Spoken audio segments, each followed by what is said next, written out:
Ottoman PTSD in Serbia. The secret history of Serbian violence politics. Serbia is facing a bloody coup or civil war. President Aleksandar Vucic uses violence against his opponents and calls the protesters enemies of Serbia and Serbdom. At the same time, the protesters increasingly warn that blood will flow through the streets of Serbian cities. Behind all this lies hundreds of years of Turkish-Serbian history that Croatian media conceal, all because of ignorance and political censorship that directs us towards the failed policy of so-called reconciliation. Therefore, it is necessary to face history. In Serbian political life, the legacy of the Ottomans, who were the Serbian rulers for several centuries, is very strong. In that political legacy, the struggle for power was brutal and bloody, and rulers maintained their position exclusively through force. Behind Serbian politics lies the brutal and bloody Ottoman tradition of fratricide. Namely, the Ottoman Sultan, in order to rule peacefully, had to kill his numerous brothers, whom his father had with concubines from the harem. This terrible Ottoman tradition was adopted by Serbian politics. The Ottoman vassal Prince Miloš Obrenović treacherously killed Đorđe Petrović Karađorđe, the leader of the Serbian uprising against the Ottomans, all so that he could peacefully rule as the Sultan's vassal. During the century before last, the Obrenović and Karađorđević families violently fought for power in the very small vassal Serbia. Unlike other countries in the Balkans that introduced foreign dynasties and adopted European governance concepts, Serbia retained domestic rulers whose reign was marked by violence and intolerance. Viewed from the Croatian perspective, it is interesting that such a coup d'etat led to the creation of the notorious Načertanije. In the year 1842, the thrones of vassal Serbia was seized by Prince Aleksandar Karađorđević. His Minister of the Interior, the very poorly educated Ilija Garashinin, copied the Polish diplomatic plan for a Balkan federation and in 1844 turned it into a megalomaniac plan for the creation of Greater Serbia. This terrible plan brought us enormous suffering at the end of the 20th century that we must not forget. The peak of Serbian political brutality was the coup d'etat of 1903, when military officers killed King Aleksandar Obrenović and Queen Draga in a very bloody manner. Full of hatred, they riddled the king and queen with revolver shots, butchered them with sabers, and then threw the mutilated bodies out of the palace window. All of this was watched with horror by the Russian envoy Charikov, who warned the Serbian criminals about humanity and told them to remove the dismembered bodies of the king and queen from the street.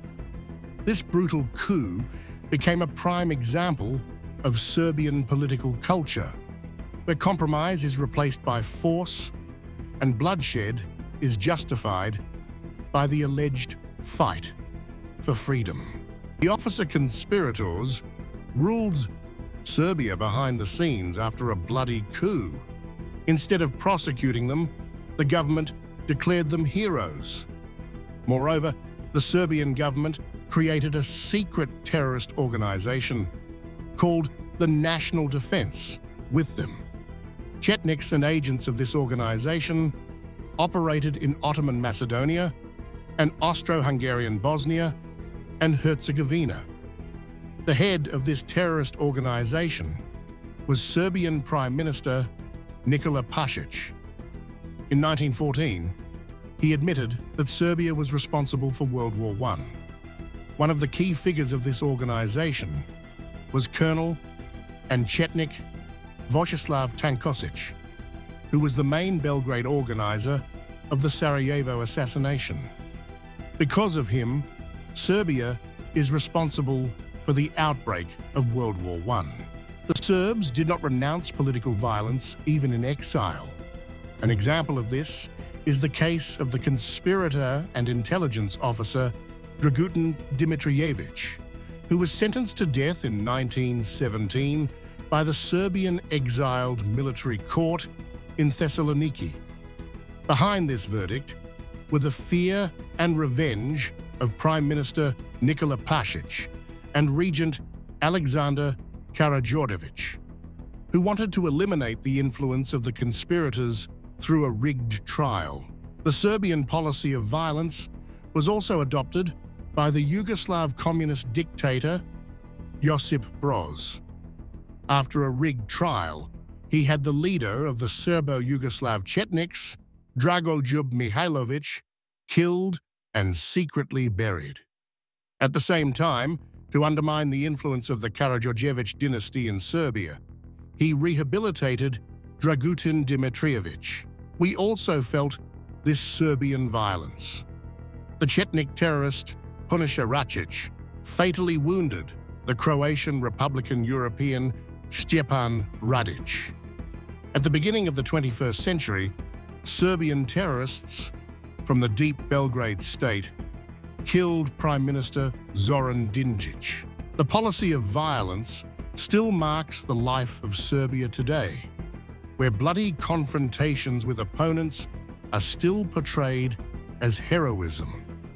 Such a policy is currently led by the Serbian President Aleksandar Vucic. Your policy of violence was exposed 2 years ago by the New York Times, which published Europol data providing a detailed overview of Vucic's terrorist network in Serbia and Kosovo. Because of all this, political violence is to be expected to continue in Serbia. Aleksandar Vucic could, in the process, fall victim to a brutal coup similar to the one in 1903. In an atmosphere of hatred and violence, a civil war could also break out between supporters and opponents of President Vucic's regime. In any case, people who will insist even more strongly on the concept of the so-called Serbian world could come to power. Therefore, the Croatian public must view Serbia coldly and rationally, and must not fall under the influence of the politics of so-called reconciliation. Instead, we must constantly keep in mind the centuries-old Turkish-Serbian practice of uncompromising violence, hidden behind phrases about the fight for freedom. You can read about Serbian state terrorism in the bestseller by Dr. Tihomir Rajcic, Serbia's Guilt for the First World War.